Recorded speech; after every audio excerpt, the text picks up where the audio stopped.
Welcome back to the weekly comic book snap. We're back again. I'm here with Smash.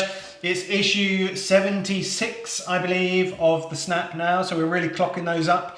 And I think it's issue 12 or 13, probably 13, of our lockdown specials, because we are very much still in lockdown here, aren't we, Spesh? So I'm at home. Spesh has made his way. He's braved the masses down to the Frog Bros HQ.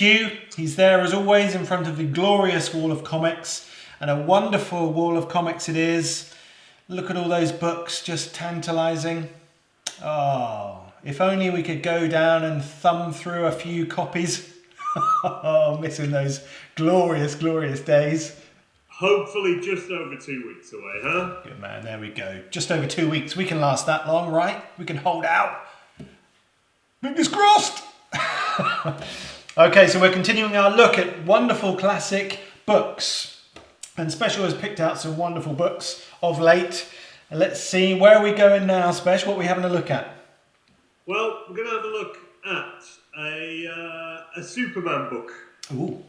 Because we haven't really looked at any Supes books for a while, have we? No, we have not. But it's very much a Superman book with a twist. Very much so.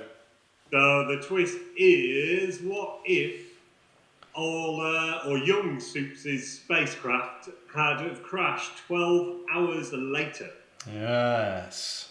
So the world would have turned on its axis and he would have landed in Mother Russia. It's the Red Sun, people.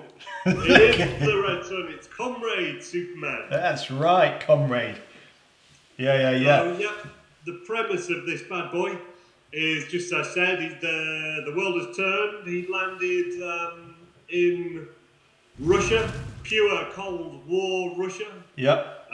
Socialist, communist Russia. Yep. Stalin era Russia. Yep. On the other side. Well, I think he lands in the Ukraine, doesn't he? But that was part of the Russian Empire at that time, wasn't it?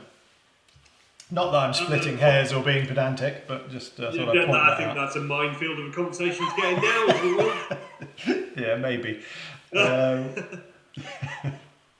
We'll call it Russia. Anyway, so he's brought up on the farms. Yep. So he's still a farm boy, even though he's Russian. Very much a parallel life, isn't it, still? It does, yeah, no, it's very clever the way they've written this book on a parallel line. It's by Mr. Mark Millar, who we've reviewed a few times. We're big fans. Big fans. And this, for me, it's just a great book. It really is. It shows that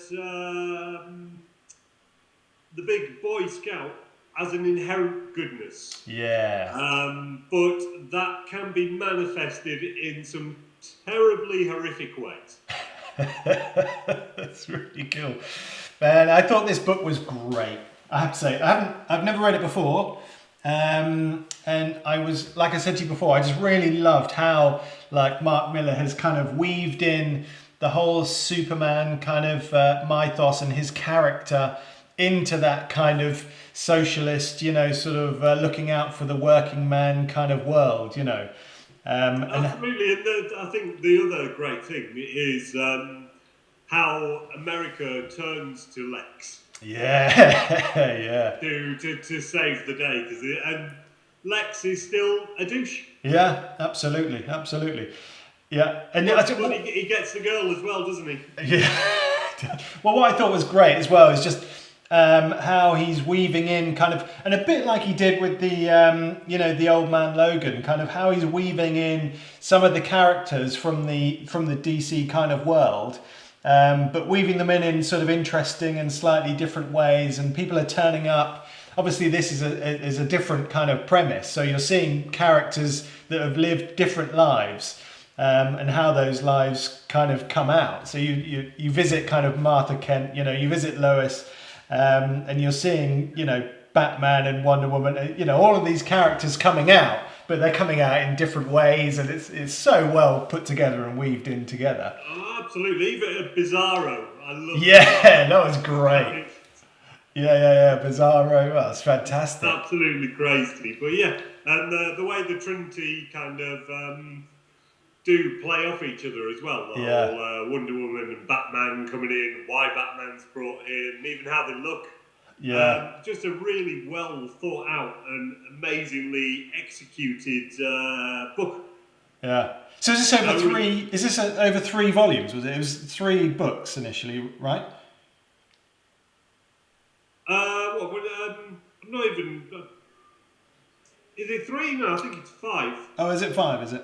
I think it's 5. I'm not 100% sure on that, so don't quote me. No, well, don't worry about it, especially, Yeah, no, I think it is. But what was the? When was it released? Once you get to the end as well. Yeah. Very clever little ending. Nice. Very, very clever little ending. But the artwork is on point. That's great artwork. But I think we're used to that in Superman books. It doesn't have to have all the kind of sepia tones of a Batman, does it? Yeah, absolutely. It kind of lends the way, and he's still meant to be the beacon of hope for the world. Yeah, like you say, there's America are falling behind Lex, and Lex is the hope for the old US of A. Yeah. And there's a nice little cameo of England in here as well. Yeah. It's a great book. Really is a great book, and a very interesting idea, I think, and very original. Absolutely, yeah. And like I say, the really clever thing is how he's playing the kind of, the politics against the kind of the inherent nature of the characters. It's really well kind of thought out, I think. Yeah, it is, and it's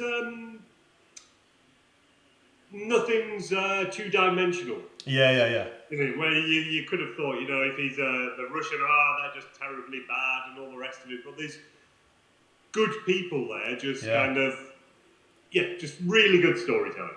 It's fantastic, isn't it? So what's that? That collects everything, does it? What's the retail on that puppy?